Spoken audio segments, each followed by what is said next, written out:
I think that was a good first little segment there. Do you feel like getting into some questions? Q&A time. Let's do it. We're gonna do a little Q&A time. What should we do first? Let's do the Instagram questions first here. So I'm going to throw this one to you, and then I'm probably going to chime in here real quick as well. But this question comes from Audrey29X on Instagram. And the question is, I want to move over from Scotland to America to play hockey in college. I'm trying to figure out how this works by asking coaches and schools over there. Do you have any ideas? And I get this question the odd time. I live in so-and-so. I want to come to Canada. I want to come to the U.S. What's your best bet there? Any advice for Audrey? I'm not overly familiar with the technical side of it in terms of what paperwork and all that stuff has to come across to make it all legal. And I know it varies by league and everything else. But what I can tell you is I've had plenty of kids from overseas wanting to, quote unquote, make teams that I'm coaching. And I think it's important, and this goes if you're a U.S. kid trying to go play overseas too. It's important to understand that just because you're good in your pond doesn't mean that once you leave your pond, you're that competitive of a player. And, I think with technology being what it is these days, it's best to get some video in front of people. And I think it's best to get as much communication as possible out, because there's been players that have sent me video and I said, listen, I don't see this as being a fit.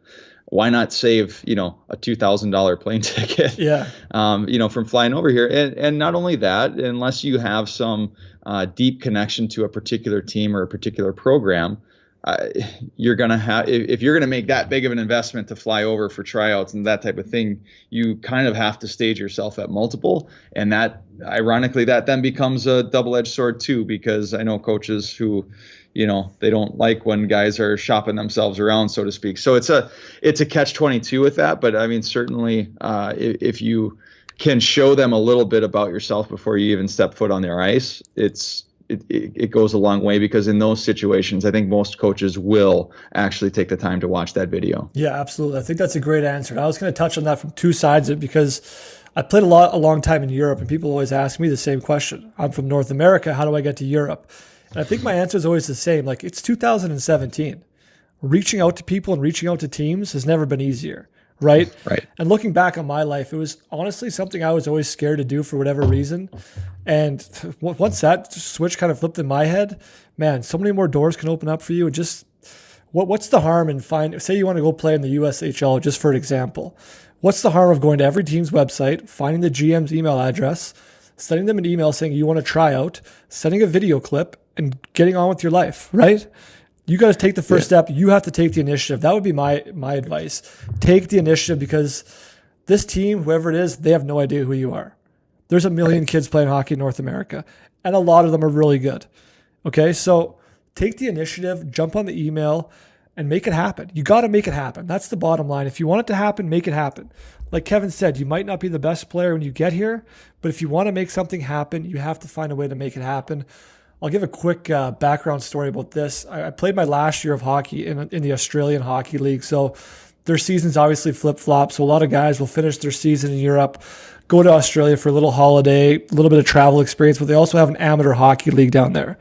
So I wanted to play for a team called the Melbourne Ice. They were in Melbourne. They were the best team in the league. I had a couple buddies down there. I wanted to play on that team. So what did I do? I contacted my buddy who was there, and he said, hey, the best thing you should do is call the GM, call the president, and talk to him, right? So I thought, all right, let's just call the president. I said, you got his number? He goes, yep. 2 minutes later, I picked up Skype. I called this guy. He picked up the phone, and we talked for like an hour. Great guy, blah, blah, blah. They were only allowed, I think, 2 or 3 imports. I could be wrong. Two or three players can play on this team. And people want to come down there and play. It's a great experience. I loved it. Long story short, this guy asked me to come play for the team. And so I get down there, we play, we have a great year, win the championship. So we were sitting there having a beer one day, and I asked him, I said, why did you ask me to come down here and play? What made me different from the next guy? Like, my resume wasn't better than some of these other resumes. And he said, Matt, you're the first guy in like 4 years that's ever picked up the phone and called me and asked me to come play for my team. Do you know how far that went with me? And I never thought much about it, but it's like, you show that initiative to play on someone's team and you have a decent background, they're going to want to at least give you a chance, right? So take the initiative, send the email, make the phone call, track people down, hound people. All they can say is no. What's the worst they're going to do, right? So find a way to make it happen. It's 2017. Facebook, Skype, Instagram, YouTube. Find them, contact them, at least get a tryout. That's the same thing I say to guys that want to go to Europe. Where do you want to play? Belgium, France, Germany, Russia, well, obviously wherever, right? Find the teams, like Kevin said, find 6 or 7 of them because you're going to get cut, right? It's going to happen. Dynamics are different. You never know what's going on with that team. So contact these people. That's the answer. Get in contact, make it happen, and just find a way if you really want to. Yep, and I'm going to add on you're going to get cut in that scenario a lot of times because you have to understand that in order for a coach to be willing to go through all the work that it takes to get an international athlete, right? You have to be significantly better than somebody on that squad. So, it's just way easier to take, if we're rating the guys, if I'm going to take a guy who I rate at, 77 out of 100, I'm not going to take you because you're a 78 out of 100. Exactly. If I have to go through 10 hours of paperwork and deal with eligibility issues, and it's just not worth it. And plus what happens with coaches is coaches know their guys, right? They know their team, they know their players. And if they don't know you, you're already working from behind. So it just is what it is. So I'll give you another little piece of advice, especially guys looking to go to Europe. Maybe try a league that's a little bit below the league you want to go to, or even coming to Canada, whatever it is. If it's not the USHL, go a league below that for a year, prove yourself, and just grow and just grind your way to where you want to be. I think that's the best way to do it. It gives you the best chance of getting to where you want to be. So I know a lot of guys that have come to play to Holland just to get to Europe. 2 years later, they're playing in the second German league, so you just got to get your foot in the door, and don't think you're going to be in Europe playing for some junior team, and next thing you know, you're playing for the Saskatoon Blades in the WHL. It doesn't work that way every time, but find a way to get your foot in the door, prove yourself, and then you never know what can happen. And I will say this too, because I've had it from personal experience, is if you can kind of prove that you can speak the language.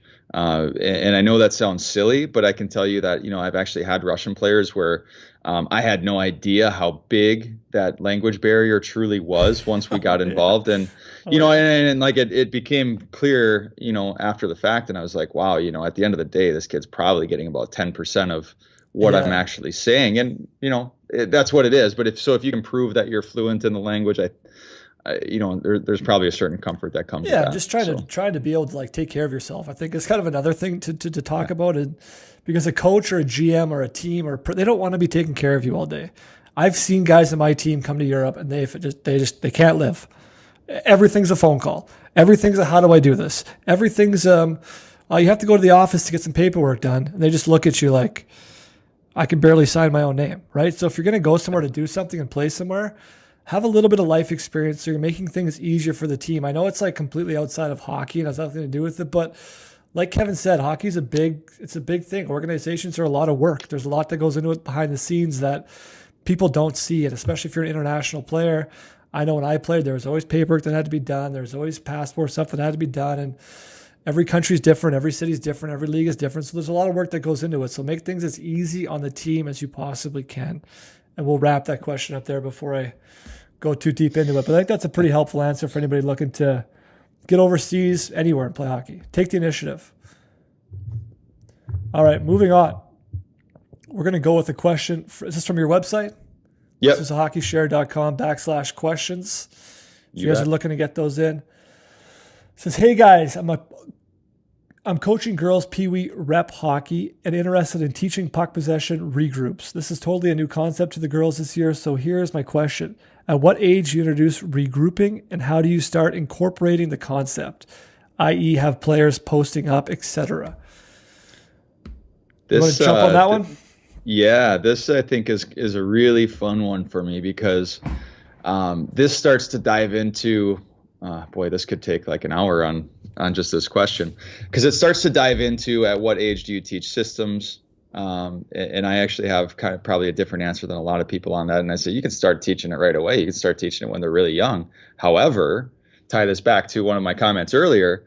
You don't have to tell them you're teaching systems. You just have to have them go through reps in that area, right? So again, if you're working on the ability to catch a pass and a pivot, why not have a defenseman skate backwards, retrieve a puck, and pass it to a forward that just happens to be going through his or her pivot sequence in the neutral zone, and be ready for that pass. So yeah, I like that. I think you can start to implement those those fundamentals of the system as early as you feel like they're capable of executing the skating maneuvers and the puck maneuvers and the reception maneuvers that allow it to happen. Mhm. So, I really like I that.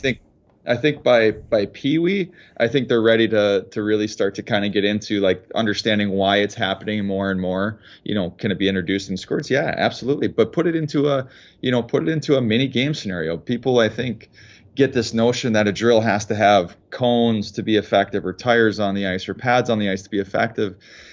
No, just figure out the secret. Just figure out what you're trying to replicate, and then figure out how to, you know, chip a puck into an area and make the drill start. That's Hmm. half the battle, right? But think of a game scenario. So if you're teaching regroups, chip the puck into the neutral zone, force a forward to get from the top of the circle, right? Force a defenseman to retrieve the puck from the offensive blue line, and then go through the skating sequence. So I think you could start much earlier than a lot of people say, but I think the deep dive into the whys and the hows and combating certain forechecks, that type of stuff. I think that waits. I think that waits until you're in the bantam levels before you start to kind of get into any of those discussions. But certainly if you're coaching a lesser competitive team, more of a house league team, then in that case, I don't think systems are that important. I think it's more about having fun, at that level and learning the game. So identify your level. When you get into the competitive side, yeah, our system's part of our game. Hate to break it to you, yeah, they are. Yeah. They've been painted as evil, but they're part of our game. And understanding a system is part of a good hockey player. It's part of hockey sense, right? Like hockey sense to me is defined on your ability to recognize a pattern that's happening on the ice or an opportunity that's happening on the ice. And so the quicker you can recognize it, the better your quote unquote hockey sense and hockey IQ becomes. Well, there's a certain level of that you can just do from situational habit. And I don't want to dive into that one because that's another, I mean, that's a 2-hour conversation about hockey sense, but that's my 2 cents. I, Matt, I'll let you I, jump. I really like that answer, and it's not something I never really thought about that way. But my answer is going to be something similar. If your team's ready to do so, then do so, right? If you could make a 4 to 5 foot pass from below the blue line to the half wall, and then that half wall pass can either be chipped to the middle or pass to the middle or shot wide, whatever it may be. If you have those skills in place, then let's start making them into more game scenarios and more system scenarios specific, right? And it's an interesting question because the job still have as a coach mentor was kind of to go out and work with teams to make practices move more efficiently. So the whole goal was to have players moving the entire time, no one standing around, station training, because what was happening was a lot of teams were working on systems too soon. So I'm going to throw the Pee Wee AA team under the bus again, and they were trying to do systems, breakouts, power plays, but people were watching their practices and they were saying, hey man, you can't make a 4 foot pass. You can't open up to the boards to pick up a pass on your backhand. What the hell are you working on systems for? So I think it comes down to more of a common sense approach, right? Just like you said, if it's a rec team that's just kind of out there for fun, I don't think there's any point trying to do a 2-1-2 breakout back check, whatever it is, trying to teach the trap or whatever these complicated, more confusing systems are until they can do the skills required to make it happen, right? So look at the system you're trying to put in place and then look at your players. And then, like we talked about before, go backwards. Can they do those skills required to do the system? If so, maybe start challenging them. Maybe do it a little earlier than they have to and put the drills in a more game specific spot, like Kevin said, and challenge them to put those skating maneuvers into a game specific situation, right? So I think it comes down to you as a coach. I think obviously novice and squirts, it's obviously too young. Like we got to work on passing and shooting and skating and all those things. But once those skills are mastered, and if your team's a super squirts team and they have it all going, what's the harm in trying to get that through to the kids? But I'll also say that a lot of these systems, and I'll even see pro players do this all the time, they're confusing for some players. They make practice really hard for some players. I see practices where the coach is like, okay, today we're working on systems, and guys just look like ghosts. 25-year-old men, they're like, oh no. Because it's confusing, it's hard. So if you're going to do it, maybe I had one really good coach with the national team in Holland. He would have us in the room beforehand and he would get out a whiteboard and he would get out little magnets, red and white, and we would go through systems on the board with the magnets before practice even started. And for me, I just found that very, very helpful because Then when you're out on the ice, one, you're not wasting time standing there explaining things. And two, it just gets you into the mindset and thought process of where you're supposed to be and what you're supposed to do. And like we've touched on a million times here, everybody learns differently and everybody learns, some learn quicker, some learn slower. Anything you can do to kind of help your player learn, I think it's going to be beneficial for you and your team. Yeah, and I would be remiss if I don't throw this in here, but now you can actually animate your systems on hockeyshare.com. There you go. Shameless plug. There you go. No, it's great because then you can email that out to your team beforehand and say, hey, this is what we're doing. I've thought about this before, actually. It's a great idea because ice time's expensive. We've talked about that a lot. So just to stand there as a coach, I think this is where people are kind of getting upset with that model of teaching systems during practice. You have an hour of ice, it's $300 an hour, whatever it is. You're going to stand there and point to the boards and have two players going through a swing and an open up and a regroup, and then you're going to coach for a bit and explain things. That's a lot of standing around, right? And that's not what people want to see that are paying for that ice time. So the more you can do off ice, the more you can animate, the more you can learn that way. I think the better when you get on ice and you can just hammer it out and start going through reps. Love it. Love it. Anything else to add on that topic, my friend? You nailed it, man.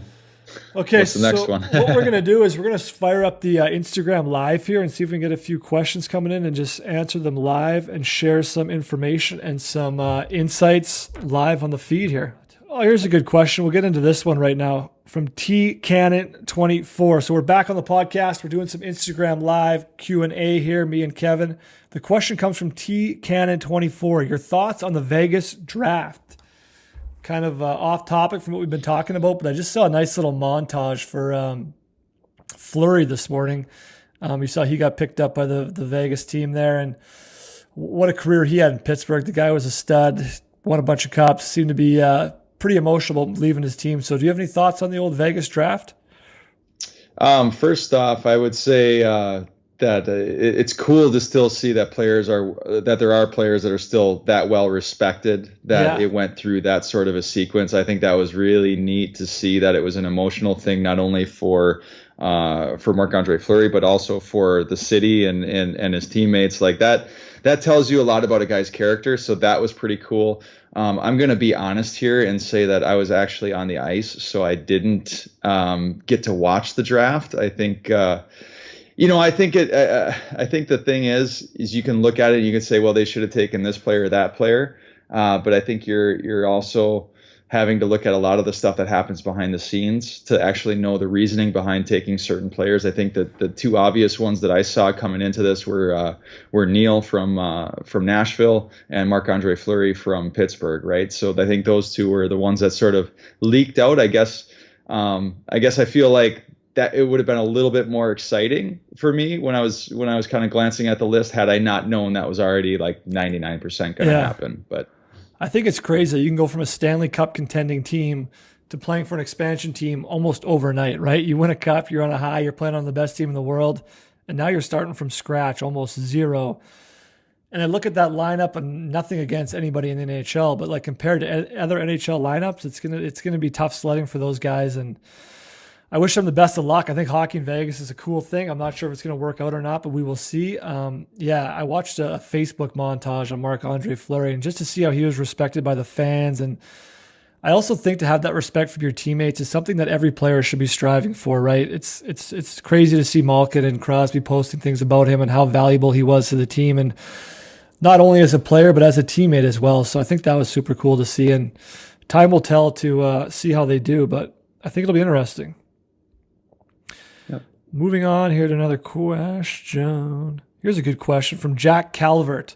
Where did you start playing? You want to take off with that one? Sure. I started playing AAA hockey in Wisconsin. So cool. I started in the southeastern corner. A new AAA program formed in Milwaukee right after I started playing hockey. So that's where I started. I played there, and I played out in Madison for a year, and then I moved up to Minnesota. So nice. Boom. So for me, I started playing hockey in Saskatoon, Saskatchewan, just up the ranks. I was a Flyer, for anybody familiar with the Flyers zone. Diehard Flyers player, diehard Flyers fan to this day. Great zone, great organization. That's where I started, and then I moved on to playing AAA in the Saskatchewan Junior Hockey League, Junior A for the Estevan Bruins, and then I played pro over in Europe for almost a decade. So that's a kind of short but sweet background on my career. So we'll get on to the next one, see if there's any other questions, but we will see. I think Vegas picked up 3 first-round picks from the 2018 draft, so that's pretty solid. What do you think about the recent Eberle trade? I'm out of the loop on this one, so I'll have to I'm out revert of to the you. loop on that one as well. Okay, we're gonna get to I think one thing people got to realize is that this time of year I'm on the ice all day, so Yeah, I don't have a lot of time. I don't follow a lot of those events that happen this time of year. yeah, the Eberle trade has passed me by as well. So we're gonna get to this last question from America_hockey. This is one I get the odd time. It's kind of an interesting one, but kind of a tough one to answer. So I'm gonna throw it to you first. I have my answer to this question. I'm gonna see what yours is. Throwing you under the bus is always an opportunity I'm gonna take. So, what is the best training drill? The best training drill. You can't answer that. It's like you can't. There's no one drill. It's not the drill. This goes back to and I know the viewers on Instagram Live right now don't know this, but we just got done kind of talking. Part of that is it's not the drill. It's never the drill. It's the execution. It's the teaching that happens within it. And there's no one player that's identical. So the best drill for me as a hockey player might not be the same as the best drill for Matt as a hockey player. For sure. And I was going to say that, yeah, there is no one best drill. I think the best thing you can do for yourself drill wise is be as consistent as you can with your training. And just, I don't know, there's no best drill. There's no best shot drill. There's no best stick handling drill. What can you do the most consistently? What can you work the hardest at? Just don't worry about the one best thing. There is no one best thing. It's about being a good athlete, being a good player, and being a student of the game, and just working on your game at all times. So stop trying to find the best drill. So apparently, and I'll tell you this: there's video footage that came out during the final round where Crosby was on the ice and he was doing inside edges. I mean, the best in the world still work on fundamentals. So I think a good answer to that question would be to work on your fundamentals and work on your technique. Those are the best drills that you can do, right? Especially when no one's watching, especially when you're in the garage or you're on the ice by yourself. Work on that technique, work on your form, work on just little things. I think little things are all often underworked, underlooked at. So try that. So apparently Eberle got traded to the Islanders. That has to be a thing that just happened, I'm assuming. So thanks for the heads up there, Ryland Fisher. What do we think about Marc-Andre Fleury leaving Pittsburgh? I think we kind of just touched on that. I think there's only so many star players you could have. There's only so many players they could protect. And someone's got to go, right? I think he did his job there. He seemed like a great teammate, always would take the backup role, never seemed to complain, never seemed to whine. So I think it's great. I think he's going to have fun there. It's a different time for his career, different opportunities. So we'll see. Eberle for Strome. That's an interesting trade. I'm going to touch on the Eberle thing for a second here. I think Eberle was time for him to move on from Edmonton. I think he was a highly touted pick. He's a great skilled player. He's obviously a top NHL player, but I think for whatever reason it was time for him to move on. I watched them play a few times this year. Nothing against Eberle. If he's ever listening to this, he's probably not. But he just seemed like he wasn't as interested as some of the other players. I feel like, McDavid coming in and just kind of the success he's had is maybe waited on him a little bit to perform a little bit more, and he just wasn't able to make it happen. So I think a good trade for him is good. A move for him is good. And a new opportunity is always a good thing. So we will see what happens with that. Yeah, no, and absolutely. Like, it's too easy and way too often people get caught up in the macro, like, oh, this player is a better player than this player. What if that player's wife hates the city they're living in? Right? That makes that player's life a nightmare. So there's so many layers to it. And I think, unfortunately, in the sports world, much like the online world, we only know a very small portion of what's actually going on with that player unless you know them personally. So, there is a change of pace is good for people. Right? Yeah. It's good. I mean, sometimes you need to be around fresh voices, fresh energy, fresh everything. Yeah, and there was a lot of pressure on him in Edmonton too, right? So sometimes that pressure just weighs heavy, and get to a different market and see a guy like Justin Schultz, right? He was at Edmonton for how long, and he just got shit on day after day after day, and I even did it to the guy sometimes. I was just like, I couldn't believe how much hate that guy was taking, right? He gets one simple trade, he goes to Pittsburgh, bang, thanks for coming, 2 cups. So, and he's playing awesome. He's a great player, but just like the guys that get stuck in Toronto, they're amazing players. They go to Toronto, it's too much for them. the pressure's too much, the media's too heavy, whatever it is. There's a lot of factors, like Kevin said, that goes into these things that we just don't get to see. So I wish the best to Eberle. Great player, great hands, best backhand in the league. So hopefully you can light it up there. Let's see if there's anything else going on here we can get to, then we'll move on. Okay, we'll do one more question. I know I said that was the last question, but this is actually a really good one from hockey_Kong. And I'm not always sure the best way to answer this, so I'm going to maybe throw it to you once again, and I'll just piggyback off your answer. It says, what is the best way to learn to check and get checked? It'll be my first year with hitting. So that's a question I get a lot. So it's a good question, right? A lot of guys are worried about going into their first year of contact. They're not used to it. So what do you suggest there, Kevo?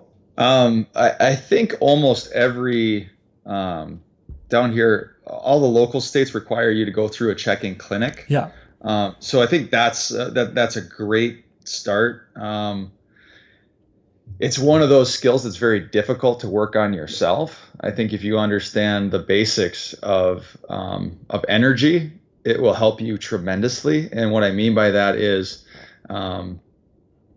it hurts a lot more to get punched by a fist than a pillow for a reason. It's energy distribution, right? So if you're getting checked into the wall and the only contact point with that wall is your hand or your shoulder, it's going to hurt. Yeah. But if you learn to absorb contact with your hips and with the whole side of your leg and more of your body so that energy gets distributed more, you definitely need to understand the concept of getting your head up at all costs if you're going into the boards in the worst possible case scenario, meaning head first into the wall. If you can get up, get your the heads up, don't duck is the slogan in the States here. That's super important because now you're dealing with spinal safety. But in terms of actually understanding contact, I'll take it from the coach's perspective quick. I think one of your best areas is to force players to get engaged into puck protection scenarios before in open ice. So like the center circle, if you have a small group, is a great area to do it because if they lose their edge and they slide, they're not going into a wall, right? Mm-hmm. The risk versus reward thing that we talked about, I think in episode 1. There's a lot less risk there of significant injury than there is when you sort of jump right into it, and then get them comfortable. But you have to understand stability, you have to understand energy, and so you have to have somebody to work with too. Yeah, like you have to have another player to either be there and get you comfortable feeling the contact, or you have to have a coach there instructing you and or giving you the contact as well to try to absorb that contact in a specific situation. Yeah, like Kevin said, do your best to find a hitting camp or a hitting clinic or someone that can just teach you the basics. And I think a lot of hitting comes down to confidence, right? And if you're going to go into a game timid and afraid and stiff and really, really scared to get hit, you might get hurt that way, right? You got to be loose. You got to be used to it. You got to know that at the end of the day, the amount of times that I've been hit that's actually hurt me and left me in pain or injured, very, very few times, right? You're well protected. You got the equipment on. If you can learn what it takes to get nice and tight to the boards, like Kevin said, use your shoulder, use your hips, shield the protection, protect the puck, take hits as you're supposed to take them, you're going to be okay, right? Head up, don't duck. That's a great piece of advice. Head up through the middle. And I always tell kids to just get involved, get in the mix, start feeling what contact feels like. And you're going to learn real quick that it's not the end of the world. It's not a big deal. It's part of the game. And if you can get to a camp, like we said, find someone to teach you the basics, the fundamentals of taking a check, giving a check. Get yourself as comfortable as you can be going into the season. And you're just going to get used to it. It's part of the game, and you're just going to learn and grow as you go. So don't stress it. Don't sweat it. And, yeah. And the underrated answer, too, is be a better skater. Mm-hmm.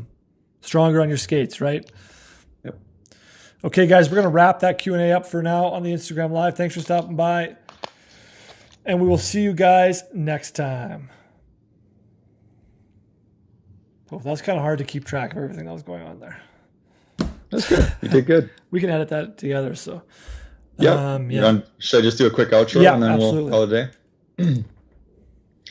All right. So that wraps up this episode of the Hockey Coach Podcast. Again, Matt Corthius at Hockey Pro Training, Kevin Muller at Kevin M2 Hockey. You can find Matt also at hockeyprotraining.com, or you can find me at hockeyshare.com.